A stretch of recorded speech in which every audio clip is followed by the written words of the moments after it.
یعمہون سے تعبیر کیا ہے کہ جو لوگ مذہب کو مکمل فالو نہیں کرتے، یعمہون وہ وادیوں میں حیران سرگردان گھومتے ہیں، بھٹکتے ہیں.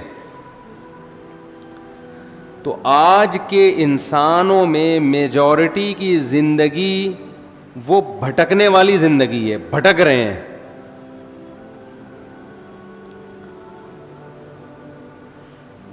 مجھے آپ ایک بات بتاؤ کہ کسی کام کی پلاننگ کام کرنے کے بعد کی جاتی ہے یا کام کرنے سے پہلے کی جاتی ہے؟ پہلے کی جاتی ہے نا. مثال کے طور پر آپ نے ناظم آباد میں، نیا ناظم آباد میں، ماشاءاللہ بڑا اچھا لگا مجھے، یہاں کے بڑا اچھا بنا ہوا ہے، پہاڑے وہاڑے بڑے پیارے لگ رہے ہیں. نیا ناظم آباد میں آپ نے پلاٹ خریدا کہ میں گھر بناؤں گا، بغیر نقشے کے آپ نے اس میں گھر تعمیر کرنا شروع کر دیا. بنانے کا مقصد ہے اس میں بیوی بچے رہیں گے، یہی شریف لوگوں کا یہی مقصد ہوتا ہے. اب مزدوروں کو بلا کے آپ نے کہا یہاں دیوار کھڑی کر دو، یہ ایک کھانچہ ایسا بنا دو، اور مقصد ہے بیگم کو خوش کرنا کہ میں اسے اچھا گھر بنا کے دوں گا، میری وائف خوش ہو جائے گی، بھائی آج آپ نے میرا دل خوش کر دیا، میرے مطلب کا گھر بنا دیا آپ نے. اس کی بنیادیں آپ نے ڈال دیں، سریا ڈال دیا، اب دیواریں کھڑی ہونا باقی ہیں.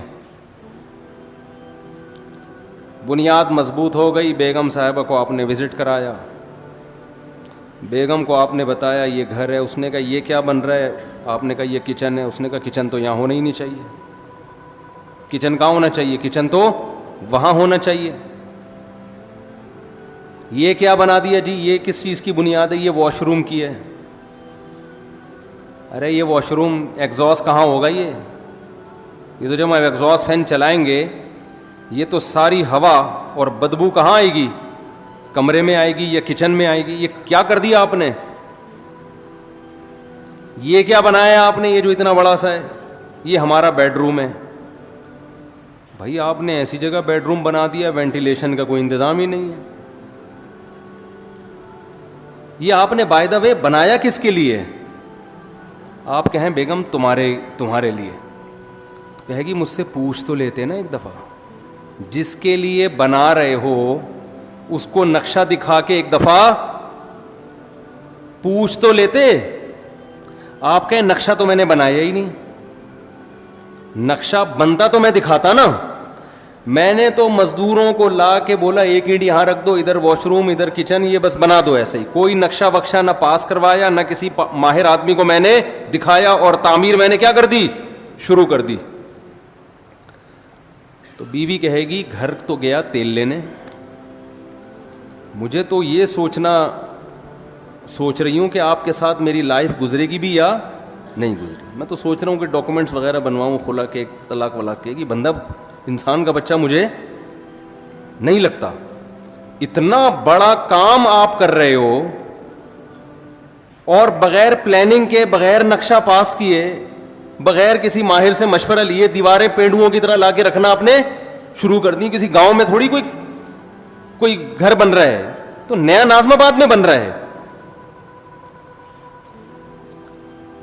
آپ نے نیا ناظم آباد کا وہ حشر کیا کہ ایسا حشر تو پرانے ناظم آباد کا نہیں ہے، بیڑا ہی غرق کر دیا. تو دنیا میں کوئی بھی عقل مند ہمیشہ کام سے پہلے پلاننگ کرتا ہے، کام کے بعد پلاننگ نہیں کرتا، کیونکہ اب پلاننگ کا ٹائم ختم ہو گیا.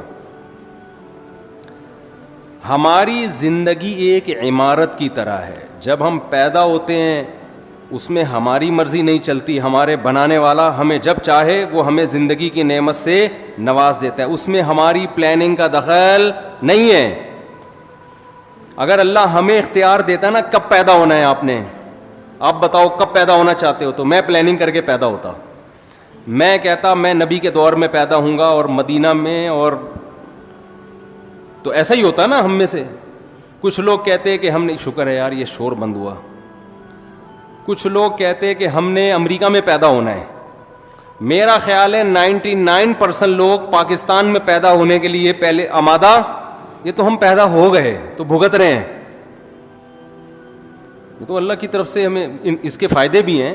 بہت سارے پاکستان میں نہیں پیدا ہوتے تو یہ اس اسٹائل سے بیان تھوڑی کر رہے ہوتے ہم, اور نہ آپ سن رہے ہوتے. کچھ فائدے بھی ہیں. خیر, پیدا ہم اپنی مرضی سے نہیں, کس نے پیدا کیا؟ اللہ نے. هل اتى على الانسان حين من الدهر لم يكن شيئا مذكورا. اللہ کہتے ہیں بہت طویل عرصہ انسان پر, کروڑوں اربوں سال ایسے گزرے ہیں جب تمہارا کوئی وجود تھا ہی نہیں, کچھ بھی نہیں تھے. ہم نے اپنی قدرت سے تمہیں حیات دی ہے. کوئی ڈاروین کے نظریے کی پیداوار نہیں ہے ہم لوگ کہ بندر سے ترقی کرتے کرتے انسان بن گئے. یہ بکواس ہے, فضول بات ہے. بندر کھربوں سال بعد بھی بندر کا بندر ہی رہے گا, وہ نہیں چینجنگ آئے گی اس میں. ایک لوہا کہیں پڑا ہوا کھربوں سال میں تیر یا کمان بن سکتا ہے وہ؟ تو ایک سیل انسان کیسے بن گیا؟ اور میں ڈاروین مجھے ملا اکیلے میں اس سے کہوں گا کہ ہمارے آباء و اجداد اگر بندر تھے تو دم کہاں گئی ہماری؟ یا تو دم دو یا دم کے پیسے چاہیے ہمیں. چیز تم نے غائب کر دی یار, ایک پوری دم غائب کر دی اور اس کے پیسے بھی نہیں دے رہے. تو ڈاروین نہیں بولا ہے نا کہ دم تھی غائب ہو گئی ہے. تو قرآن کہتا ہے کہ کروڑوں کھربوں سال انسان پر ایسے آئے ہیں کہ وہ قابل تذکرہ چیز نہیں تھا. انا خلقنا, ہم نے بنایا اپنی قدرت سے, اپنے ارادے سے. تو ہمیں پیدا کس نے کیا ہے؟ اللہ نے. اس میں ہماری پلاننگ کا کوئی دخل نہیں ہے. اس کے بعد ہم ماں کی چھاتیوں سے دودھ پیتے ہیں, ہمارے ماں باپ ہمیں پالتے ہیں, پوستے ہیں, بڑا کرتے ہیں. اس میں ہمارے والدین کی پلاننگ کا دخل ہوتا ہے, ہماری اپنی پلاننگ کا دخل نہیں ہوتا. تبھی تو حدیث میں آتا ہے, نبی صلی اللہ علیہ وسلم نے فرمایا کل مولود یولد علی الفطرہ فابواہ یہودانہ او ینصرانہ او یمجسانہ. ہر بچہ نیچر پہ پیدا ہوتا ہے, اسلام پہ پیدا ہوتا ہے. اس کے والدین پلاننگ کر کے کوئی اس کو یہودی بنا دیتا ہے, کوئی مجوسی بنا دیتا ہے, کوئی عیسائی بنا دیتا ہے, اس کو اس کی نیچر سے ہٹا دیتا ہے. کوئی بچہ ماں باپ کو دیکھ کے شرابی بن جاتا ہے, کوئی چور بن جاتا ہے, نیچر سے ہٹتے ہیں. تو یہ کس کی پلاننگ کی وجہ سے؟ والدین کی پلاننگ کی وجہ سے. تو جب تک آپ بالغ نہیں ہوتے, آپ میں عقل و شعور نہیں پیدا ہوتا, آپ کی پلاننگ آپ کے والدین کر رہے ہوتے ہیں. یہ غلط پلاننگ بھی ہوتی ہے, صحیح پلاننگ بھی ہوتی ہے, اور بعض دفعہ کوئی پلاننگ سرے سے ہوتی نہیں ہے. کہتے ہیں بس پیدا ہو گئے, اب تمہاری مرضی, جو بننا ہے بن جاؤ اپنی ذمہ داری پہ. لیکن بلوغت کے بعد جب انسان کی زندگی کی عمارت کھڑی ہونا شروع ہوتی ہے, نبی صلی اللہ علیہ وسلم نے فرمایا بچے کے پیٹ, ماں کے پیٹ میں جب بچے میں جان ڈالی جاتی ہے تو فرشتہ ماں کے رحم میں, ماں کے پیٹ میں جاتا ہے اور اس کی تقدیر لکھتا ہے کہ یہ کتنے سال, کتنے دن, کتنے مہینے, کتنے ہفتے, کتنے گھنٹے, کتنے منٹ اور کتنے سیکنڈ زندہ رہے گا. سمجھ میں آ رہی ہے بات کہ نہیں آ رہی ہے؟ یہ پلاننگ بھی کس نے کر دی؟ یہ ہماری پلاننگ نہیں.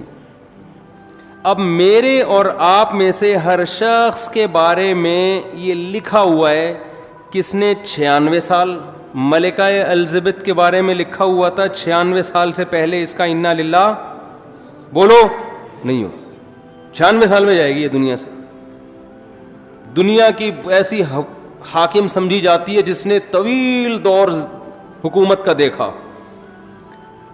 تو اللہ نے اس کی ماں کے پیٹ میں فرشتے کے ذریعے کیا لکھوایا کہ یہ 96 سال, اس کی جو موت ہوگی سن 2022 میں اور سپٹمبر کے مہینے میں فلاں تاریخ فلاں سیکنڈ.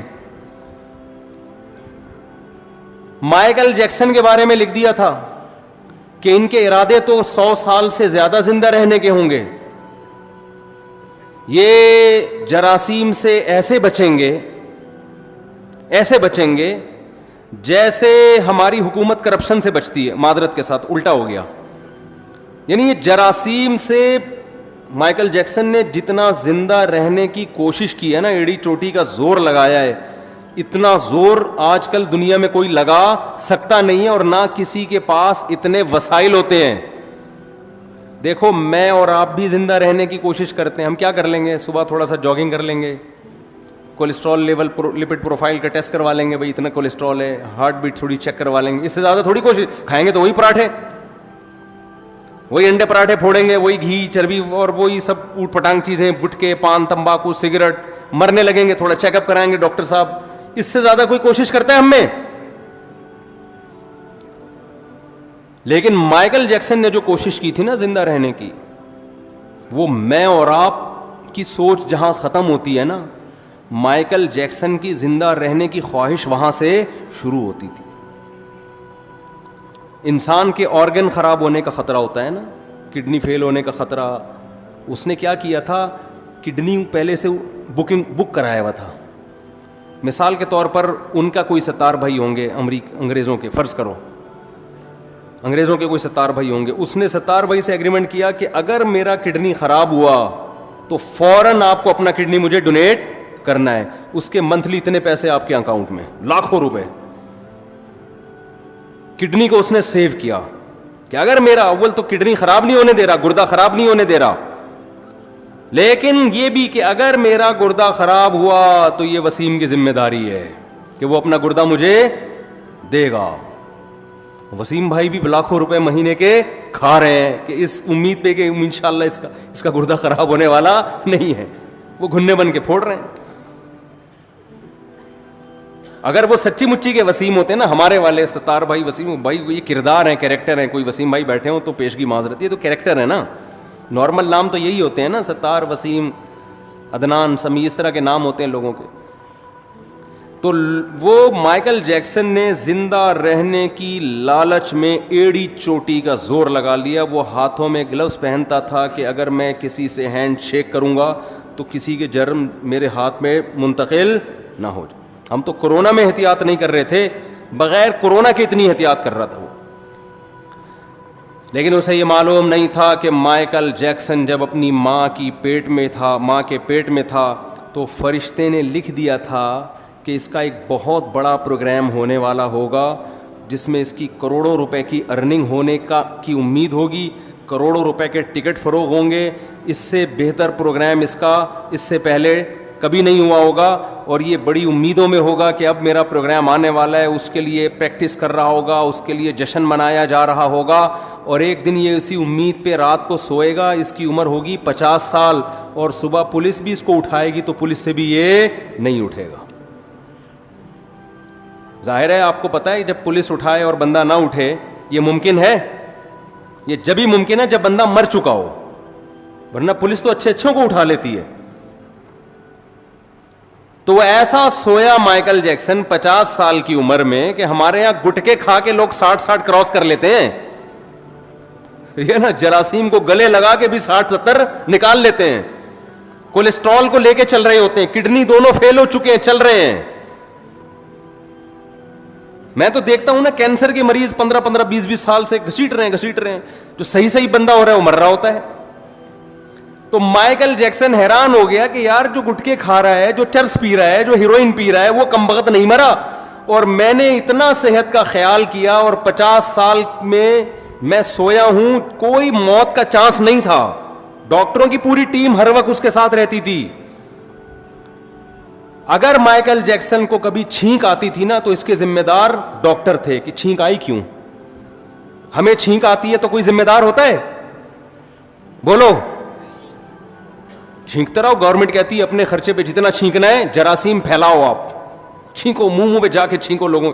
ہمارے ہاں بلغم کے تھپیڑے دیکھو نا آپ وضو خانوں میں, کیسے ایک دوسرے کے منہ پہ خا خا کر رہے ہوتے ہیں اور کیا کچھ ہو رہا ہوتا ہے. مائیکل جیکسن کو چھینکنے کی گورنمنٹ کی طرف سے, مائیکل جیکسن کے جو ڈاکٹر تھے تو مائیکل جیکسن کو چھینک آئے تو ذمہ دار کون تھے؟ ڈاکٹر. کی چھینک آئی کیوں؟ آپ کو میں ہر مہینے اتنا پیسہ دے رہا ہوں, کوئی جراثیم میری ناک میں گیا کیسے؟ ڈاکٹروں کا پینل اس وقت بھی اس کے پاس موجود تھا. لیکن موت کے جو فرشتہ تھا نا, جو اللہ نے اس کی ماں کے پیٹ میں بھیجا تھا, اس نے لکھ دیا تھا کہ 50 سال میں اس کا انا للہ بولو ہو جائے. ایسا سویا کہ اس کا قصہ تمام, ایسا قصہ تمام. تو جو میں اصل بات عرض کر رہا تھا, جلدی سے اس کی طرف آتا ہوں. دیکھو ہم پیدا کب ہوتے ہیں, یہ کس کی پلاننگ ہے؟ اللہ کی. ہماری موت کس کی پلاننگ سے ہے؟ اللہ کی. یہ بیچ کا ٹائم اللہ نے ہمیں دیا ہے. اس میں اللہ نے حکم دیا کہ بالغ ہونے کے بعد سے لے کر موت تک کا جو تمہیں ٹائم دیا ہے نا, اس کی پلاننگ کس نے کرنی ہے؟ ہم نے کرنی ہے. بہت مشکل ہے بات سمجھانا. اس کی پلاننگ کس نے کرنی ہے؟ بولو, ہم نے کرنی ہے. یہ اگر آپ لائف بغیر پلاننگ کے گزارنا شروع کر دو تو آپ کی مثال ایسے ہوگی جیسے کسی شخص نے نیو ناظم آباد میں گھر لیا اور بغیر پلاننگ کے اس کو بنانا شروع کر دیا. بعد میں پچھتا رہا ہے کہ جہاں واش روم بنانا تھا وہاں میں نے کچن بنا دیا, اور جہاں کچن بنانا تھا وہاں میں نے واش روم بنا دیا, اور اب اس میں چینجنگ نہیں ہو سکتی. آپ کی لائف اگر بغیر پلاننگ کے گزرے گی تو وہ برباد ہونے کے علاوہ آپ کو کچھ بھی حاصل نہیں ہوگا, اور اب یہ چینج نہیں ہو سکے گی, کیونکہ جو ٹائم گزر گیا بغیر پلاننگ کے وہ ٹائم آپ کو واپس نہیں مل سکتا. تو پہلا تو یہ عزم کرے جو ٹائم برباد ہونا تھا ہو گیا, وہ تو واپس نہیں آ سکتا نا. مثال کے طور پر اس نے بنا دیا, یہ کچن کی جگہ پہ بنا دیا واش روم کی جگہ کچن میں بنا دیا. بیگم سے کہے گا بیگم میرا پیسہ برباد ہو گیا, میرے پاس مزید پیسے نہیں ہیں, اب جو میں آئندہ جو کچھ کروں گا نا وہ پلاننگ سے کروں گا. اب اس کچن کو برداشت کر لو, واش روم کی جگہ آ گیا, یہ برداشت کر لو, اور میرے پاس اس کے علاوہ آپشن نہیں ہے. لیکن آپ نے کیا کیا, اب جو غلط ہونا تھا ہو گیا, اس کے بعد بھی اب غلط کرتے چلے جا رہے ہیں. اب آپ کیا کر رہے ہیں کہ جو ایگزاسٹ لگا رہے ہیں ایسی جگہ جہاں کمرے کو آپ کے روم کی طرف ہوا آتی ہو. بھائی اب پلاننگ کا تقاضا یہ ہے کہ ایگزاسٹ لگاؤ ہی نہیں آپ,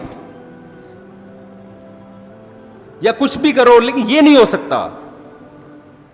تو جو زندگی میری اور آپ کی بغیر پلاننگ کے گزر گئی, اس پہ تو ہمارے پاس توبہ استغفار کے علاوہ اب کوئی راستہ نہیں ہے. آپ کہہ سکتے ہیں کہ مفتی صاحب آپ کو کس نے کہا کہ ہم نے زندگی پلاننگ کے بغیر گزاری ہے؟ ہم تو ماشاءاللہ اچھے گھرانے کے تھے, جب ہم بالغ ہوئے تو ہمارے والدین نے پلاننگ کی, اس بچے کو ہم نے ڈاکٹر بنانا ہے, اس بچے کو ہم نے انجینئر بنانا ہے, اس بچے کو ہم نے پائلٹ بنانا ہے, اس بچے کو ہم نے بزنس مین بنانا ہے, اس بچے کو ہم نے یہ بنانا ہے, اور الحمدللہ آج ہم وہ بن چکے ہیں. اول تو 99% لوگ ایسے بھی نہیں ہیں ہمارے معاشرے میں, 1% ایسے ہوں گے جن کے والدین نے پلاننگ کی اور انہوں نے بھی پلاننگ کر کے کچھ بن گئے. وہ 99% تو ایسے ہی چل رہے ہیں. تو خوب سمجھ لو, پلاننگ کا مطلب صرف پلاننگ نہیں ہے. کامیاب پلاننگ یہ ہوتی ہے کہ آپ کوئی بھی تعمیر کھڑی کر رہے ہیں تو اس کا مقصد پہلے آپ سامنے رکھتے ہیں, اس پرپس کو دیکھ کے جب آپ نقشہ بناتے ہیں اس نقشے کو پلاننگ کہا جائے گا. مثال کے طور پر آپ نے نیو ناظم آباد میں وائف کو خوش کرنے کے لیے پلاٹ خرید کے اس پہ گھر بنانا شروع کیا, لیکن گھر کی شکل کی جو آپ نے پلاننگ کی وہ کسی پرچون کی دکان کی لگ رہی ہے پلاننگ. سمجھ میں آ رہی ہے بات کہ نہیں آ رہی ہے؟ میرے خیال ہے تھک گئے ہیں آپ لوگ. آپ نے گھر بنایا پلاننگ سے, بیگم کہہ رہی ہے یہ کیا ہے آپ کے, یہ بڑا سا ہال بنا دیا میں نے, بہت بڑا. اتنا بڑا ہال بنانے کی ضرورت کیا تھی, باقی کمروں کی تو جگہ بچی نہیں. آپ کہہ رہے باقی کمروں کا کیا کرنا ہے, ایک ہال کافی ہے ہمارے لیے. وہ کہے گی نہیں مجھے لگتا ہے آپ نے بغیر پلاننگ کے بنایا. آپ کہتے ہیں نہیں میں نے پلاننگ کی تھی, میں نے اس کی پلاننگ کی ہے کہ اس میں اگر کہیں بھی کسی کو گودام کی ضرورت پڑتی ہے نا تو سارا مال اس کمرے میں اتارے گا وہ.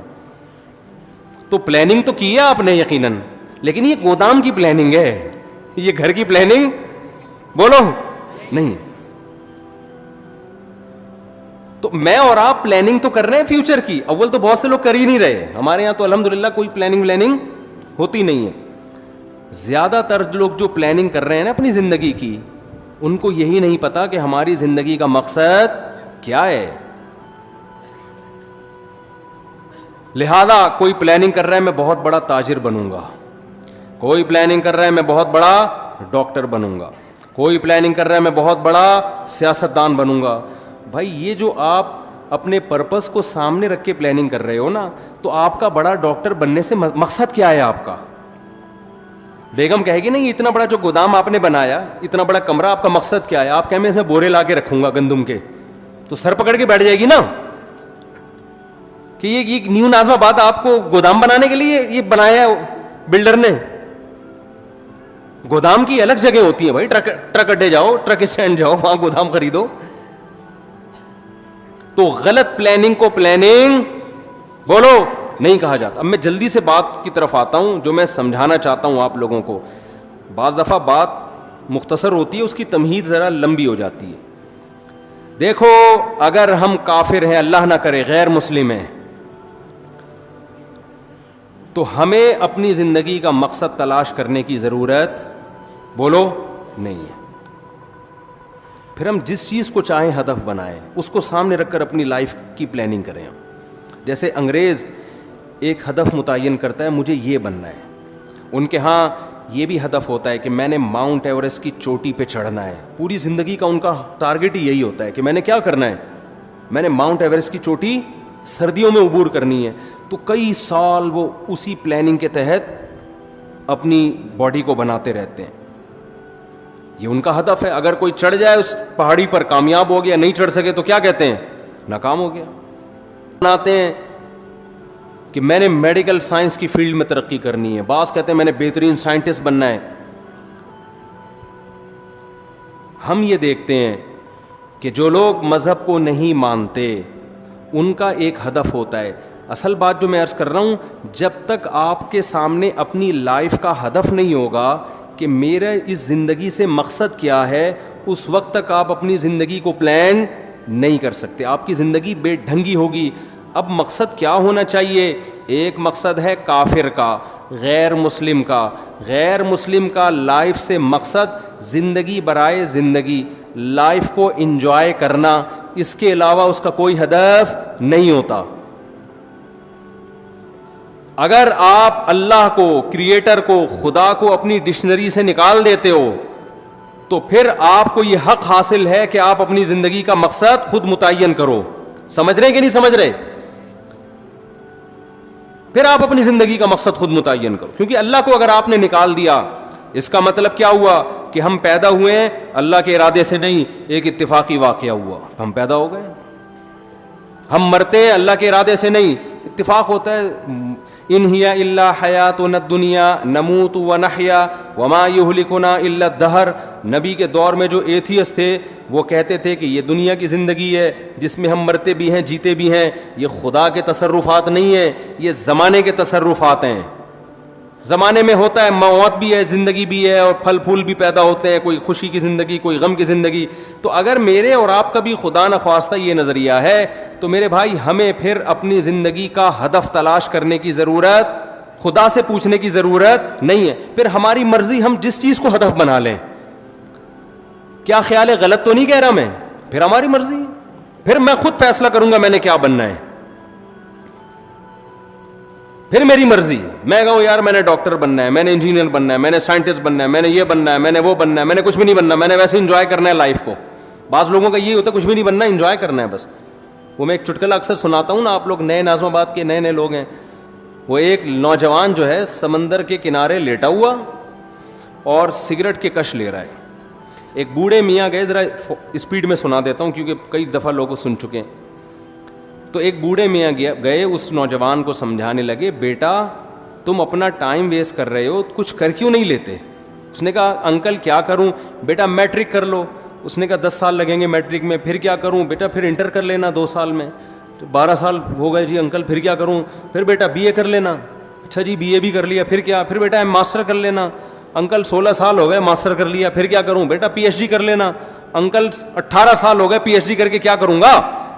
انکل نے کہا بیٹا پھر تمہیں اچھی جاب ملے گی, پیسے کمانا. انکل پھر کیا کروں؟ بیٹا پھر شادی کرنا, اچھے خاندان میں شادی ہوگی. انکل پھر کیا ہوگا؟ پھر تمہاری اولاد ہوگی. انکل پھر کیا ہوگا؟ وہ نوجوان تجسس میں نا کہ اینڈ کیا ہوگا اس کا.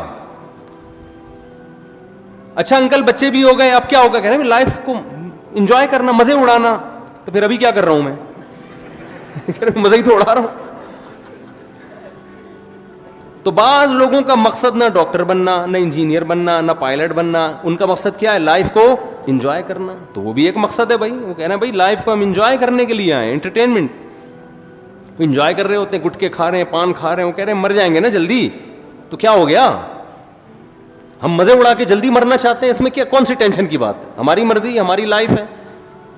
ہم چرس پی کے مرے, ہم ہیروئن پی کے مرے, ہم مر رہے ہیں نا, آپ کو کیا تکلیف ہے؟ یہ غیر مسلموں کی قسمیں بتا رہا ہوں میں آپ کو. غیر مسلموں میں شراب پی کے مرنے والے بھی, خودکشی کر کے مرنے والے بھی. خودکشی کرنے والے کو آپ یہ نہیں کہہ سکتے کہ یہ حرام ہے, اس پہ گناہ ملتا ہے. وہ کہتا ہے گناہ کیا ہوتا ہے؟ میرا جسم ہے, میری مرضی, میں کھمبے سے چپک کے مروں, میں کھمبے سے لٹک کے مروں. میں جب اس دنیا میں ٹینشن میں ہوں تو ٹینشن ریلیز کرنے کا میرے پاس موت کے علاوہ کوئی راستہ نہیں ہے, تو میں مر رہا ہوں نا, کیا تکلیف ہو رہی ہے؟ تو اگر آپ مذہب کو اپنی زندگی سے نکال دیتے ہیں تو آپ بہت ساری ٹینشنوں سے کیا ہو جاتے ہیں؟ بظاہر آزاد ہو جاتے ہیں. بظاہر آزاد ہوتے ہیں, حقیقت میں تو ٹینشنوں میں عذاب میں پڑ جائیں گے آپ. تو پھر آپ کو ہدف خود بنانے کی اجازت ہے کہ آپ متعین کریں میری لائف ہے, میری مرضی ہے, میں خود فیصلہ کروں گا میں نے فیوچر میں کیا بننا ہے. یہ بھی فیصلہ کروں گا کہ کیا بننا ہے, یہ بھی فیصلہ کروں گا کہ کچھ بننا بھی ہے کہ نہیں بننا, ویسے ہی رہنا ہے. ہم جب چوتھی کلاس میں تھے نا, تو ہماری ٹیچر نے سب بچوں سے پوچھنا شروع کیا کہ کون کیا بنے گا. ایک بچے سے پوچھا, اس نے کہا ڈاکٹر. مجھ سے پوچھا, میں نے کہا پائلٹ. بچوں کو اس وقت پائلٹ بننے کا بہت شوق ہوتا تھا, سب سے وہ پوچھ رہی تھی. ایک لڑکا بڑا شرارتی تھا, اس سے پوچھا بیٹا تم بڑے ہو کر کیا بنو گے؟ کہتا ہے دولہا بنوں گا میں. اس نے کیا کہا؟ اس وقت تو ہم سب کو اس پہ ہنسی آئی, لیکن بات یہ ہے کہ جب آپ نے لوگوں پہ چھوڑ دیا کیا بننا ہے, تو کہہ رہا ہے مجھے سب سے زیادہ مزہ کس میں آئے گا؟ دولہا بننے میں. میں دولہا ہی بنوں گا, میرا ہدف ہی دولہا بننا ہے. اس وقت تو یہ بات ہمیں سمجھ میں نہیں آتی تھی, لیکن جب ہم آج 50 سال کے ایسے لڑکے دیکھ رہے ہیں نا جو دولہا بننے کی خواہش میں ترس رہے ہیں, جو دولہا بن ہی نہیں پا رہے بیچارے اپنی حرکتوں کی وجہ سے, تو پھر مجھے وہ یاد آتا ہے کہ یہ دولہا بھی خوش قسمت لوگ بنتے ہیں. اور خواتین کے ساتھ پیشگی معذرت, بار بار دولہا بننے کی سعادت یہ بہت ہی خوش قسمت لوگوں کو ملتی ہے. اللہ تعالیٰ حفاظت میں رکھے.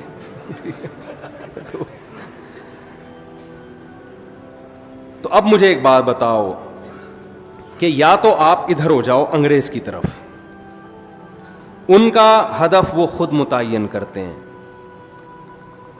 لیکن جو خدا کو ماننے والے ہیں, دیکھیں قرآن بہت ساری اہل ایمان کی جو علامت بیان کرتا ہے نا, اس میں بار بار یہ کہتا ہے کہ یہ علامتیں ان میں پائی جاتی ہیں جو اللہ پر اور آخرت کے دن پر ایمان رکھتے ہیں. ہمیں شروع میں یہ چیزیں سمجھ میں نہیں آتی تھیں, لیکن اب جب کمپیئر کر رہے ہیں نا دنیا کی قوموں سے, تو قرآن بار بار کہہ رہے ہیں جو اللہ کو مانتے ہیں وہ زنا نہیں کرتے, جو اللہ کو مانتے ہیں وہ رشتہ داری کو توڑتے نہیں ہیں. آج ہمیں گورے نظر آتے ہیں رشتہ داری توڑتے ہوئے, آج ہمیں گورے نظر آتے ہیں زنا کرتے ہوئے. جو اللہ کو مانتے ہیں وہ شراب نہیں پیتے, جو اللہ کو مانتے ہیں وہ سود نہیں کھاتے, جو اللہ کو مانتے ہیں وہ نماز پڑھتے ہیں. آپ کو گوروں میں 20 خوبیاں نظر آئیں گی. ہر بات شروع کرنے سے پہلے 20 دفعہ تھینک یو, بات ختم کرنے کے بعد 20 دفعہ تھینک یو. بہت ساری خوبیاں ہیں. نماز پڑھتے ہوئے وہ نظر نہیں آئیں گے, رشتوں کو جوڑتے ہوئے وہ نظر نہیں آئیں گے. وہ تو باپ جیسا قریب ترین رشتہ بڑھاپے میں اس کا اولڈ ہاؤس میں گزرتا ہے اس کا. تو قرآن نے بڑا فرق کیا ہے ماننے والے اور نہ ماننے والے.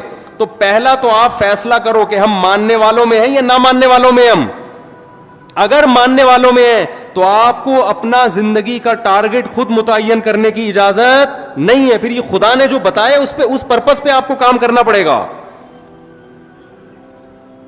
جو اللہ نے بتایا ہے. تو پہلے تو یہ کلیئر کریں. دیکھو بات کہاں سے شروع ہوتی ہے, جلدی جلدی سمیٹتا ہوں, یہ ٹاپک میں بار بار ریپیٹ کرتا ہوں لیکن ضرورت ہے لوگوں کی. ایک فیصلہ کرو, ہمیں کسی نے بنایا ہے یا ہم خود سے بنے ہیں.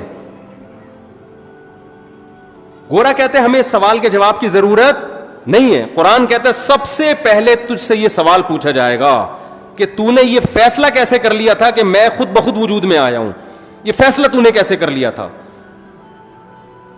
اللہ نے ہمیں آزاد نہیں چھوڑا, ہمیں اپنے رب کے وجود پر, اس کی توحید پر ایمان لانا پڑے گا. یہ آپشنل نہیں ہے. اگر نہیں ایمان لائے, اللہ کہتے ہیں ہمیشہ کے لیے جہنم کی آگ اور اس کے ایندھن بنا دوں گا میں تمہیں.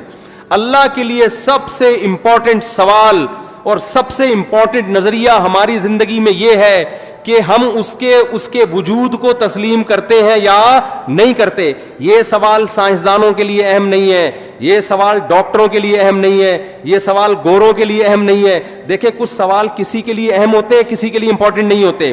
مثال کے طور پر آپ جس گھر میں رہتے ہو, آپ کی بیوی کے لیے سب سے امپورٹنٹ چیز کیا ہے کہ آپ اس کا شوہر اس بیوی کو بیوی سمجھتا بھی ہے کہ نہیں سمجھتا. آپ محلے والوں کے حقوق ادا کر رہے ہو, آپ دوستوں سے اچھے طرح سے مل رہے ہو, آپ کرکٹ کے بہت اچھے کھلاڑی ہو, چوکے چھکے لگا رہے ہو, لیکن گھر میں بیوی کو آ کے کہتے ہو میں نہیں مانتا آپ کو اپنی بیوی, تو ان چھکے چوکوں اور ان قوم کی خدمت کی بیوی کی نظر میں کوئی ویلیو ہوگی؟ بولو نا. وہ کہے گی میری نظر میں تو 2 ٹکے کا انسان نہیں ہے, میں تیرے گھر رخصت ہو کے آئی ہوں, میرا تیرے سے رشتہ ہے, تو مجھے اپنی مان تو صحیح نا, میرے حقوق تو ادا کر. تو بیوی کے لیے سب سے امپورٹنٹ سوال کیا ہے شوہر کے حق میں کہ یہ شوہر مجھے اپنا مانتا ہے یا نہیں مانتا. اسی طرح خوب سمجھ لو, شوہر کے لیے جب بیوی کا ایک رشتہ ہے تو اس میں سب سے امپورٹنٹ بیوی کے لیے سوال یہ ہے کہ یہ مجھے اپنا ہسبینڈ مانتی ہے یا بولو نہیں مانتی. اب آپ کی وائف اپنے ماں باپ کے ساتھ بڑا اچھا سلوک کر رہی ہے, جاب کر رہی ہے اور غریبوں کو کھانا کھلا رہی ہے, سیلاب زدگان کی مدد کے لیے خود بنفس نفیس شاپر لے کے پہنچی ہوئی ہے, بڑی خدمتیں ہو رہی ہے. جب گھر میں آتی ہے آپ سے تمیز سے بات نہیں کرتی, آپ کہتے ہیں میں تمہارا ہسبینڈ ہوں, وہ کہتی ہے میں کنفیوز ہوں کہ پتہ نہیں آپ ہسبینڈ ہیں بھی یا نہیں ہیں. میرے لیے سوال زیادہ امپورٹنٹ نہیں ہے. آپ نادرا کے سرٹیفکیٹ دکھا رہے ہو, بیگم یہ تو وہی میری تصویر لگی ہوئی ہے, یہ مفتی طارق مسعود سے نکاح پڑھوایا تھا ہم نے, اور یہ دیکھو یہ نادرا میں تمہارے ابا کا نام, یہ میرا نام, یہ پورا پراپر کام ہے, ہمارا نکاح رجسٹرڈ ہے. وہ کہتی ہے ایکچولی میرے پاس ٹائم نہیں ہے ان سب باتوں کے لیے, ایکچولی میرے پاس ان سب باتوں کے لیے ٹائم نہیں, میرے لیے سوال زیادہ امپورٹنٹ ہے ہی نہیں, میرے پاس تفتیش کا ٹائم ہی نہیں. میں ڈاروین کے نظریے کو مانتی ہوں. ڈاروین کیا کہتا ہے کہ اتفاق سے وجود میں آ گئے, تو اتفاق سے آپ ہمارے گھر میں آ گئے, دیکھنے میں شوہر لگ رہے ہیں آپ. اب اس تفتیش میں جانا کہ یہ ڈاروین کا نظریہ ٹھیک تھا غلط تھا, میں اتفاقی چیزوں کی قائل ہوں. سائنس سے ثابت کرو کہ تم میرے ہسبینڈ ہو. سائنس سے کوئی ثابت کر سکتا ہے؟ کسی کا باپ بھی ثابت نہیں کر سکتا. کوئی لیبورٹری ٹیسٹ سے کہ یہ اس کا ہسبینڈ ہے کوئی کر سکتا ہے؟ بولو نا کیا ہو گیا؟ سائنس سے کہاں سے ثابت ہوگا بھائی؟ یہ تو گواہوں سے ثابت ہوگا. گواہ کہیں گے آپ کے نہیں, میں سائنس کا اسٹوڈنٹ ہوں, میں سائنس کے بغیر نہیں مانتا. نیوٹن کا کوئی قانون پیش کرو کہ وسیم میرا شوہر ہے, تو ہم کیا کہیں گے؟ سائنس کو غلط جگہ فٹ کر رہی ہے بھائی تو. یہی سوال نا آج کل کے لبرل لوگ کہتے ہیں سائنس سے خدا کا وجود ثابت کرو. اول تو سائنس سے بھی ہوتا ہے, لیکن ایک مثال دے رہا ہوں. اتنے ثبوت اللہ نے اپنے وجود کے دے دیے, اتنے مضبوط ڈاکومنٹس پکڑا دیے, اتنے ایک ایک چیز اس کائنات میں خدا کے وجود کی گواہی دے رہی ہے کہ یہ چیزیں خود بخود نہیں بن سکتی. اور گورا کیا کہتا ہے؟ میرے لیے یہ سوال امپورٹنٹ نہیں ہے کہ ہمیں کوئی بنانے والا ہے یا نہیں ہے. تو گورے کے لیے امپورٹنٹ نہیں ہے, میرے اور آپ کے لیے امپورٹنٹ نہیں ہے. جس خدا نے بنایا اس کے لیے سب سے امپورٹنٹ کوشچن کیا ہے کہ تم میرے وجود کو مانتے ہو یا نہیں مانتے. میں 2-3 اور مثالیں دوں. بیٹا کیا کہتا ہے؟ گلی محلے میں سب کی خدمتیں کر رہا ہے, سیلاب زدگان کی مدد کے لیے پہنچا ہوا ہے, بڑی زبردست تقریریں کر رہا ہے. گھر میں جب ابا کہتے ہیں بیٹا مجھے پانی پلا دے, مجھ سے گھٹنے میرے خراب ہو گئے, مجھ سے چلا نہیں جاتا, وہ کہہ رہا بھائی میں آپ کو کیوں پانی پلاؤں, ہر انسان کو اپنا کام خود کرنا چاہیے. کہیں بیٹا میں تمہارا باپ ہوں. اب وہ کنفیوز ہے بیٹا, ابا آپ یہ نہیں آپ میرے والد ہیں, وسیم بھائی آپ میرے کیا ہیں؟ ابا ہی کہہ دیا تو پھر تو مسئلہ ہی ختم ہو گیا نا. تو باپ کو غصہ آئے گا, بیٹا تو مجھے باپ نہیں مانتا. بیٹا کہہ رہا ہے ابا اصل میں نے اسٹڈی اور سائنسی ترقی میں اتنا ٹائم لگایا ہے نا کہ مجھے اس سوال کے جواب کی فرصت ہی نہیں ملی کہ آپ میرے ابا ہیں یا اس تحقیق کی میرے پاس ٹائم, میں اصل میں بڑے بڑے کارنامے کر رہا ہوں. میں ابھی ایک میرا خلائی سیارہ چاند پہ پہنچنے والا ہے اور اگلا سفر میرا مریخ کی طرف، ویزا آ گیا مریخ سے میرا. یہی ہوتا ہے نا آج کل لوگوں نے سائنسدانوں کو اپنا باپ بنا لیا ہے کہ یار گورا اتنی ترقی کر رہا ہے، گورا اتنی بہت کر رہا ہے، بھائی اس کو مانو، کر رہا ہے، ہم اس کے منکر نہیں ہیں. خدا کے لیے یہ ترقی امپورٹنٹ بولو نہیں ہے. خدا کہتا ہے یہ امپورٹنٹ ہے لیکن پہلے کچھ اور سوال ہے، اس کے بعد امپورٹنٹ ہے. بیٹا کتنی ترقی کرے، محلے والے اس کو کندھے پہ اٹھا کے گھوم رہے ہوں، باپ کے ساتھ اگر وہ کہتا ہے میں کنفیوز ہوں کہ آپ میرے ابا بھی ہیں یا نہیں ہے، ابا کہے گا مجھے سب سے امپورٹنٹ سوال میری زندگی میں میرے لیے یہ ہے کہ تو مجھے مانتا ہے یا نہیں مانتا. جب تک اس کی تحقیق نہیں کر دیتا اس گھر میں تجھے گھسنے کی اجازت نہیں ہے. فوراً سزا دے کے نکالے گا، جائیداد سے آگ کرے گا اس کو. اب بیٹا بڑا لبرل تھا نا، وہ یونیورسٹی کا پڑھا ہوا، کہہ رہا ہے یار ابا غیر ذریعے وسیم صاحب، ابا تو نہیں کہہ رہا نا، غلطی سے نکل رہا ہے، یہ جو وسیم صاحب ہیں یہ ایک غیر ضروری سوال جو انسانیت کے لیے اتنا امپورٹنٹ سوال نہیں ہے. کیا ہو گیا اگر میں نے تفتیش نہیں کی، تحقیق نہیں کی؟ میں سیلاب زدگان کی مدد تو کر رہا ہوں نا، میں سائنس میں ترقی تو کر رہا ہوں نا. یہ ساری تقریر سے عوام متاثر ہوگی، باپ جس کا گھر ہے وہ متاثر بولو نہیں ہوگا، وہ نہیں متاثر ہوگا. تو یاد رکھو جو کریٹر ہے نا، جس نے ہمیں بنایا ہے، کاش یہ بات ہماری کھوپڑیوں میں بیٹھ جائے. آج اس ایجوکیشن نے ہمیں خدا کے قریب لانے کے بجائے خدا سے دور کر. ہم ایجوکیشن کے خلاف نہیں ہیں، خوب سمجھ لو، جتنی ایجوکیشن مسلمانوں میں ہے اس سے ڈبل کی ضرورت ہے، لیکن کچھ کانسیپٹ آپ کو کلیئر کرنا ضروری ہے.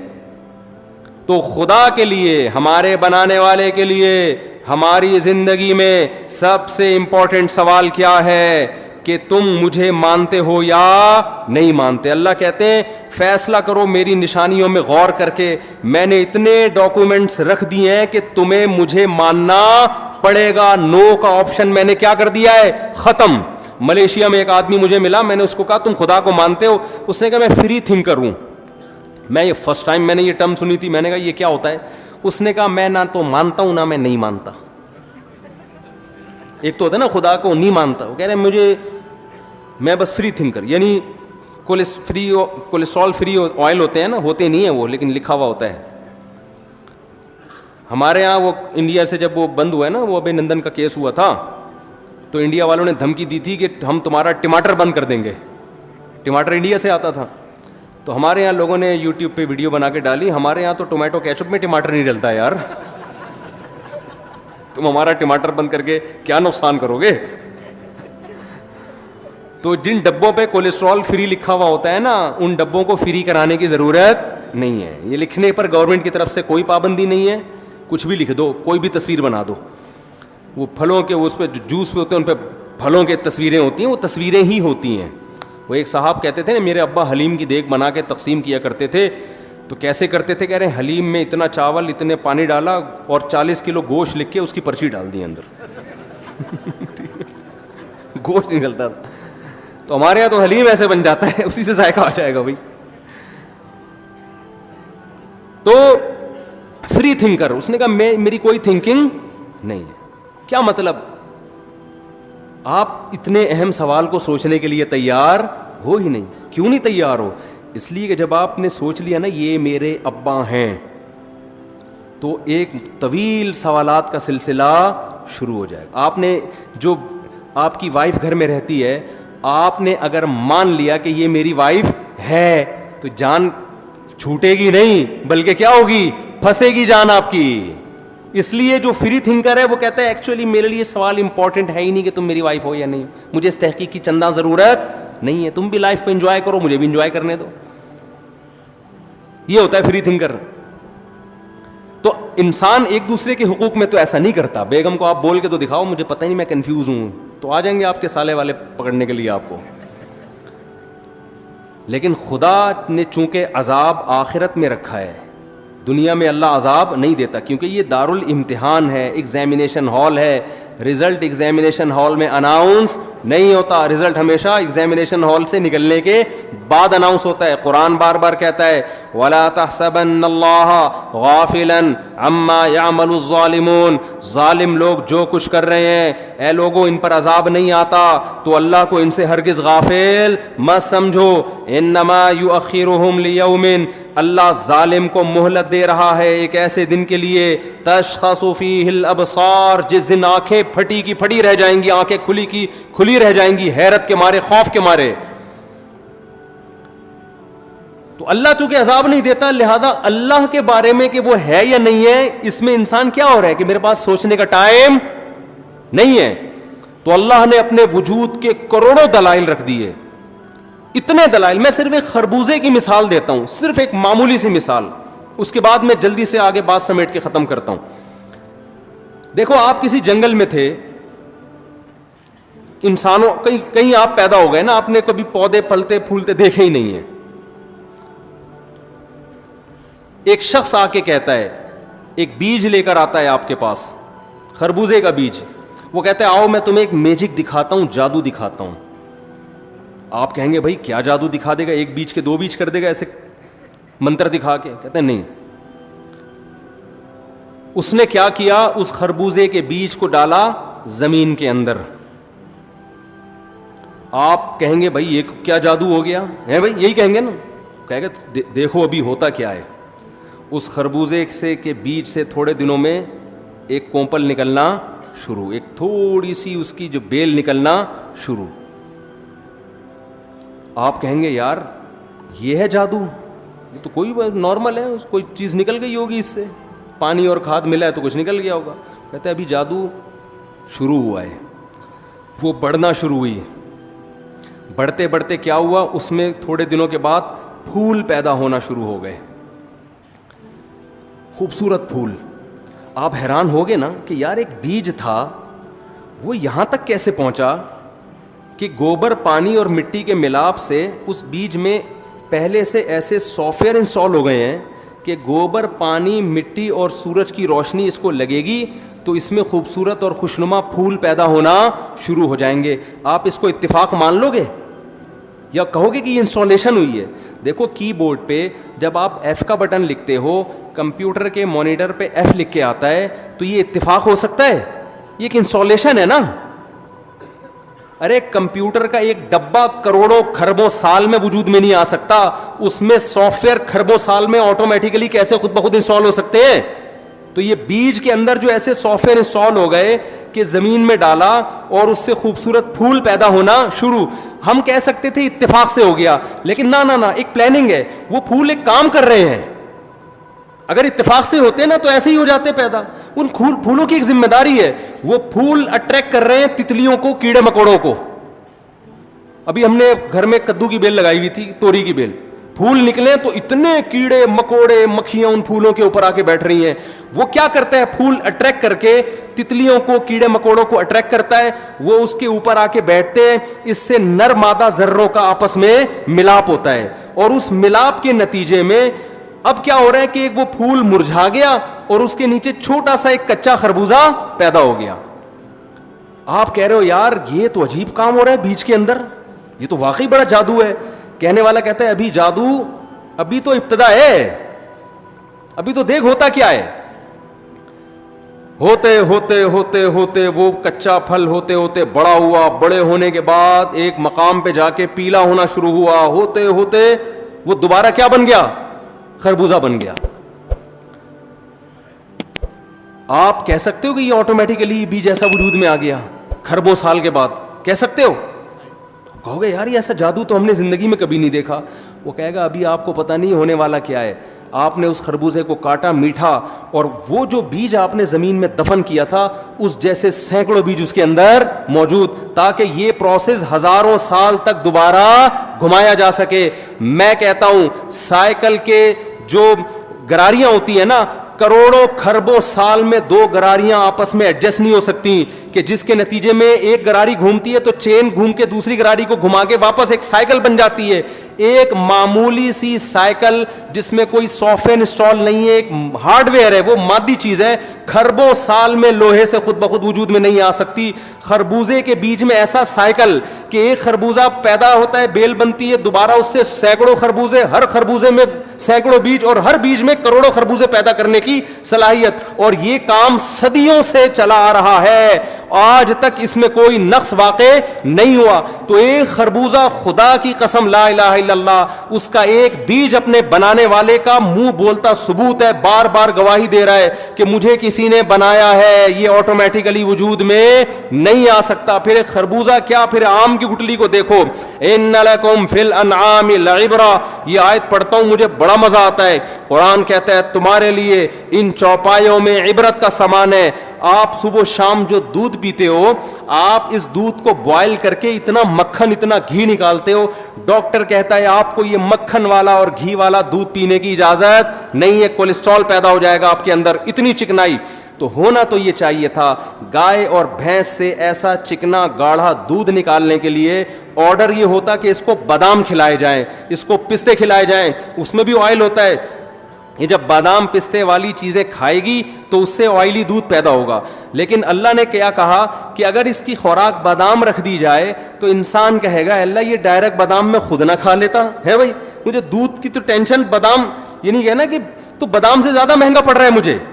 اللہ نے کیا کہا, ایسی مشین پیدا کروں گا, ایسی مشین ایسی مشین جس کو سوکھا چارہ کھلاؤ گے, اس سوکھے چارے کو کسی بھی لیب میں آپ لے جائیں, رگڑ کے دیکھیں, فرانس کے جاپان کے سائنسدانوں کے پاس لے جائیں کہ اس گھاس کو رگڑ رگڑ کے اس میں چکنائی اور تیل کا ایک قطرہ نکال کے دکھا دو, وہ کہے گا بھائی ہم نے آج تک ایسی کوئی مشین ایجاد نہیں ہوئی ہے جو گھاس سے چکناہٹ نکال کے دکھا دے, ہے ہی نہیں تو نکلے گی کہاں سے.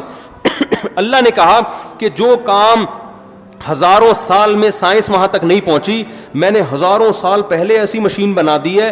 ان لکم فی الانعام لعبرہ نسقیکم مما فی بطونہ من بین فرث ودم, کہ تم اس کو سوکھا چارہ کھلاؤ گے جس میں نہ تیل کا قطرہ نہ کوئی چکناہٹ, یہ سوکھا چارہ اس کے پیٹ میں جائے گا اور پھر 3 چیزیں اس سے اس کے پیٹ میں بنیں گی. وہ 3 چیزیں کیا ہیں؟ ہم جب کوئی مشینری تیار کرتے ہیں پاور الگ سے دینی پڑتی ہے, KESC والے وہ ہمیں وہ پاور دینے نہیں دیتے, اسی وجہ سے ہماری مشینیں کیا ہو جاتی ہیں, صرف KESC والوں کی مشینیں چل رہی ہوتی ہیں اور کسی کی مشین پاکستان میں کم از کم نہیں چلتی. تو اللہ نے کہا کہ اگر میں یہ بھینس کی پاور جو ہے نا, یہ الیکٹرکسٹی والوں, یہ جو الیکٹرک والوں کے حوالے کر دوں گا تو ان کی بھینسیں بھی لوڈ شیڈنگ کا شکار ہو جائیں گی اور ان کا دودھ کیا ہو جائے گا, بولو نا, بند.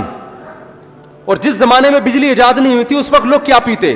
اللہ نے کہا جانور کو جو پاور ملے گی نا بھینس کو, وہ اسی گھاس سے ملے گی, اسی گھاس سے من بین فرث ودم. اللہ کہتے ہیں اس سے گوبر بناؤں گا جو زمین کی طاقت, تاکہ یہ گھاس دوبارہ اگے. وہ گوبر زمین پہ گر کے نائٹروجن پیدا کرے گا تاکہ اس سے دوبارہ گھاس اگے, اور اسی سوکھی گھاس سے بلڈ پیدا کروں گا جو جانور کو ڈیزل کا کام, وہ ایندھن کا کام کرے گا. یہ جانور کا ڈیزل ہے, اس سے اس کی باڈی رن کرتی رہے گی. من بین فرث ودم. اللہ کہتے ہیں سورہ انعام میں, جس فیکٹری میں گوبر تیار ہو رہا ہے سوکھے چارے سے, جس فیکٹری میں سوکھے چارے سے خون تیار ہو رہا ہے, اسی فیکٹری میں خون اور گوبر سے بچاتے ہوئے لبنا خالصا سائغا للشاربین, ایسا سفید دودھ اتارتا ہوں کہ رنگت تو تم نے اس کی دیکھی ہے, لذت کیسی. پینے والا جب حلق کے قریب لے کے جاتا ہے تو حلق میں وہ دودھ پھسلتا چلا جاتا ہے, اتنا مزہ آتا ہے. بن کس سے رہا ہے؟ گھاس سے, جسے چک کے دیکھو تو تھو تھو کرنے کو دل کرتا ہے, اور اس سے 2 گندی ناپاک چیزیں بن رہی ہیں, ایک گوبر اور ایک بلڈ. لیکن ہمارے لیے جو اس کے تھنوں میں جو چیز اتر رہی ہے, ایسی لذیذ سائغا للشاربین, پینے والوں کے لیے حلق میں پھسلنے والا, اترنے والا. گھونٹ بھر بھر کے پینا نہیں پڑتا, پہلے گھونٹ میں زور لگانا ہے, دوسرا خود بخود آٹومیٹیکلی آپ کی باڈی اس کو کھینچ لے گی, اتنا لذیذ ہوتا ہے وہ. تو میرے بھائی یہ مشین خود بخود بن سکتی ہے؟ کیا ہو گیا میرے بھائی, آٹومیٹیکلی بن گئی. کروڑوں سال میں ایسی مشین وجود میں آ گئی, اور ایک نہیں کروڑوں مشینیں. شہد کی مکھی کو دیکھ لو, اتنی سی کھوپڑی ہے اس مکھی کی, 2-4 تاریں نکلیں گی اس کے اندر سے. کیسی مینجمنٹ ہے بھائی, کیا مینجمنٹ ہے. ایک ملکہ مکھی ہے, مزدور مکھی ہے. نر مکھیاں زیادہ ہو جائیں نا تو ان کو مارنے کے لیے کچھ مکھیاں الگ سے ہیں کہ یہ ان کی تعداد جب زیادہ ہو جائے گی تو ان کو میٹنگ کے لیے جو فیمیل مکھیاں ہیں وہ کم پڑ جائیں گی تو بدماشی پہ آ جائیں گے. یہ اتنی پلاننگ تو انسانوں میں نہیں ہے. یہ پلاننگ پہلے سے اللہ نے کس میں رکھی؟ کہ بھئی یہ نر زیادہ ہو گئے, ان کی تعداد زیادہ, اڑا دو ان کو بم سے. کوئی پتھر سے نہ مارے میرے دیوانے کو, بم کا زمانہ ہے, اڑا دو سالے کو. وہ شعر تو اصل میں یہ تھا نا, کوئی پتھر سے نہ مارے میرے دیوانے کو, حسن حاضر ہے محبت کی سزا پانے کو. اس پہ ہمارے کراچی کے شاعروں نے اس کا بیڑا غرق کر دیا, اپنے حساب سے ایڈجسٹ کیا نا اس کو, کہ کوئی پتھر سے نہ مارے میرے دیوانے کو, بم کا زمانہ ہے, اڑا دو سالے کو. تو مادہ مکھیاں یہی کرتی ہیں کہ نر جب زیادہ ہو جائیں تو یہ ماحول کیا کریں گے, بد نظری کریں گے, ڈیٹے ماریں گے. تو ڈیٹوں میں لگ جائیں گی مادہ مکھیاں, شہد تمہارا باپ بنائے گا معذرت کے ساتھ ہے بھائی. کیا کنٹرولنگ سسٹم ہے بھائی, ان کو کیسے پتا چل جاتا ہے ان کی تعداد زیادہ ہوگی, ان کو مار دو, اڑا دو سالوں کو. اچھا وہ بھی پہلے سالوں کو اڑاتی ہیں جو نر مکھا ہوگا نا اس کے بھائی کو پہلے اڑائیں گی. تو خیر سالہ تو الٹا ہوتا ہے نا, بیوی کے بھائی کو بولتے ہیں. خیر ایسی خوبصورت پلاننگ ہمیں اس کائنات میں نظر آتی ہے, خدا کی قسم یہ خود بخود نہیں, یہ آپ کو فری تھنکر بننے کی اللہ کی طرف سے اجازت نہیں ہے. آپ سے سب سے پہلے دنیا سے جانے کے بعد جو سوال ہوگا, مر ربک, تمہارا رب کون ہے. آج جب لوگ بتاتے ہیں نا علماء, قبر میں سب سے پہلا سوال ہوگا تمہارا رب کون ہے, پڑھے لکھا طبقہ اس پہ ہنستا ہے, کہتے ہیں یہ مولویوں کی کہانیاں ہیں, قبر میں تو مر کے مٹی ہو کے ہم کیا ہو جاتے ہیں, فینش, ختم, کیڑے کھا کے ختم.